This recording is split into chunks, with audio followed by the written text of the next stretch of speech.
a llamar, ¿cómo lo llamamos?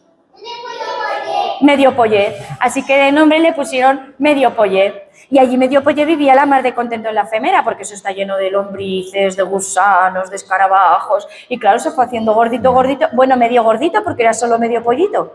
Hasta que un día, escarbando, escarbando, ¿a que no sabéis qué encontró? Una moneda. ¿Una moneda de qué? ¿De qué?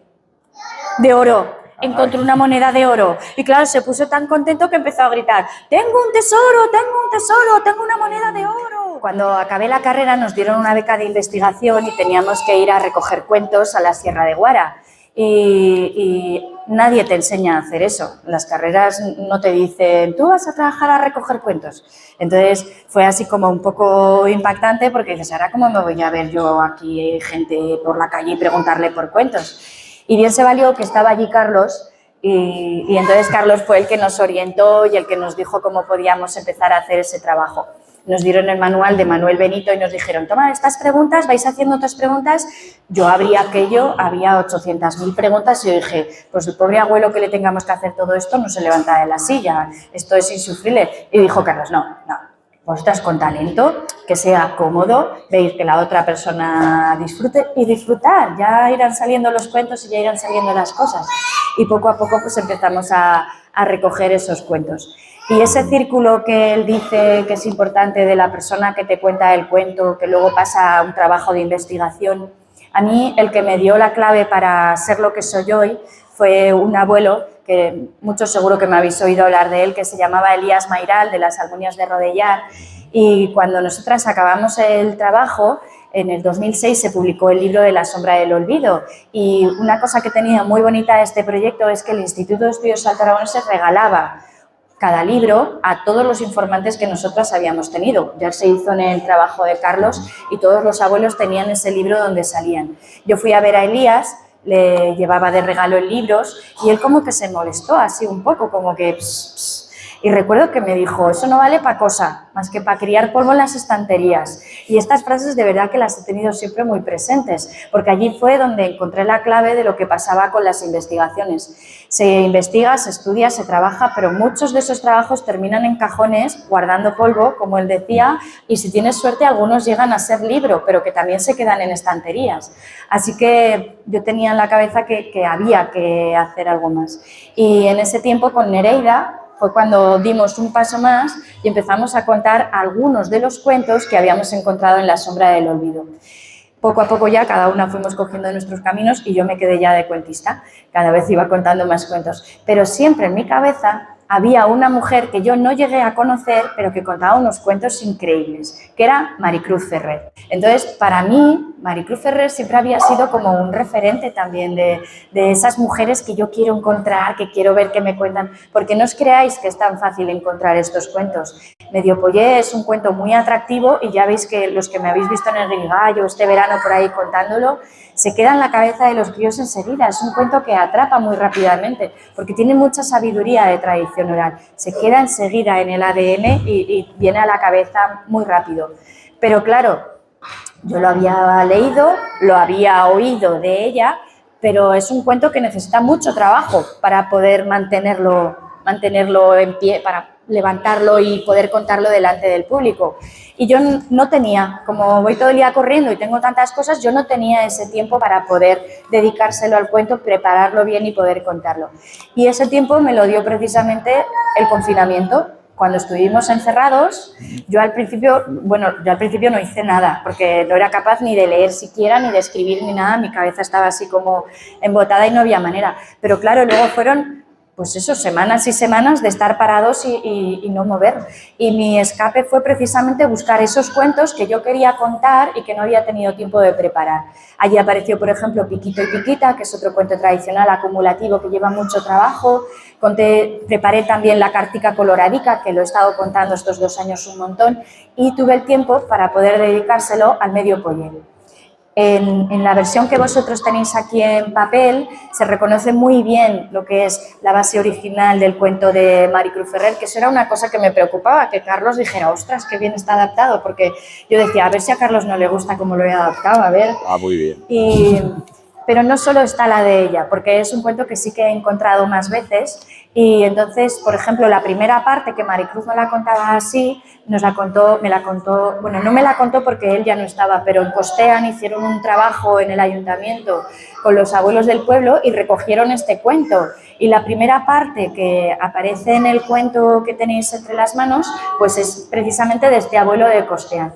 Y luego, pues uniendo una versión con otra, pues podemos tener el cuento que vamos a ver hoy. Porque claro, en cada casa se mantienen cuentos, pero cada casa lo cuenta a su estilo. Por eso podemos encontrar muchas versiones de los cuentos. No pasa con Caperucita porque ya está muy fijado y todos no lo sabemos de memoria, pero hay otros cuentos populares que siguen funcionando, como por ejemplo La cabra montesina, que mi cuñada conoce muy bien porque se lo contaba a su abuela, pero la versión que yo cuento es otra porque yo la conocí de otra manera.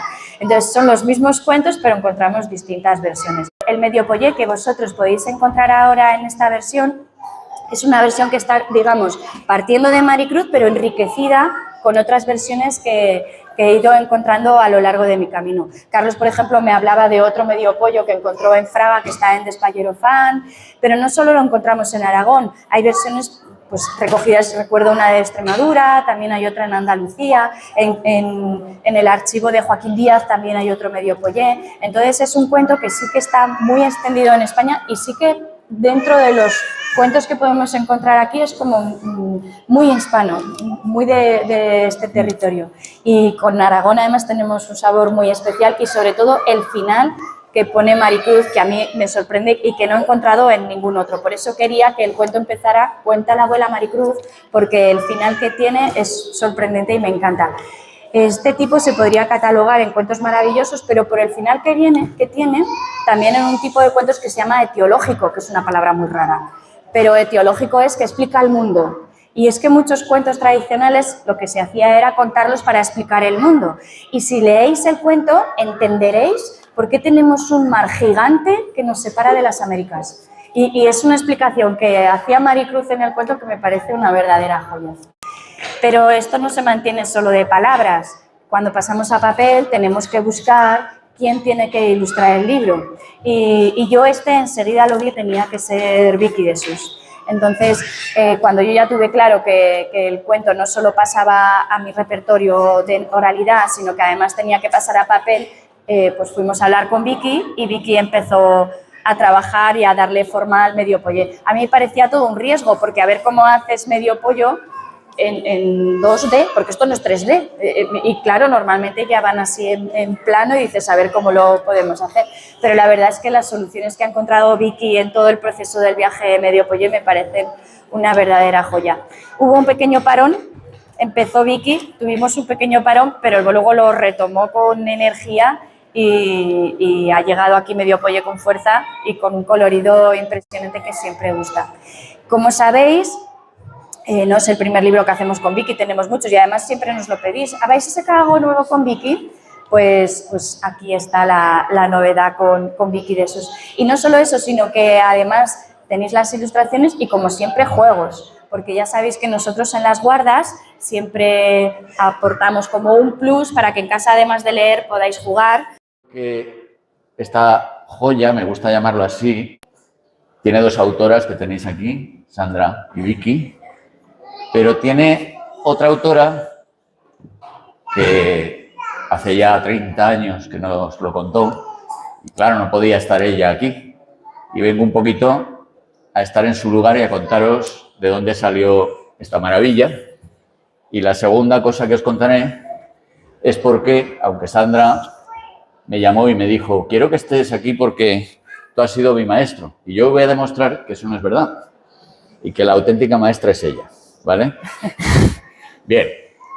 Este cuento que tenéis aquí, medio pollé, no os lo contó, voy a decirlo así, porque en ese tiempo, años 90, con un par de amigos de Sabiñánigo llamados Javier Lacasta y José Ángel Gracia, hicimos un trabajo que tenéis aquí, este es serio, este no es para los niños, este es para los padres, porque se lo lean y os lo cuenten luego, en el que fuimos por los pueblos de alrededor de Huesca, entrevistando a gente mayor, y un buen día conocimos a una señora de Barluenga, una señora muy menudita, muy poquita cosa, delgadita, chiquitina, muy mayor ya, pero que tenía una energía y una vitalidad increíbles. Y que nos contó una cantidad de cuentos, no solo bonitos, largos, interesantes, sino además muy bien contados. Esta señora se llamaba Maricruz Ferrer Zamora. Había nacido en 1913, hace años. Ahora tendría muchísimo más de 100 años. Pero sus palabras, en cierto modo, siguen aquí. En aquel tiempo yo tuve la suerte de entrevistarle cuando me contó este cuento que me dejó fascinado.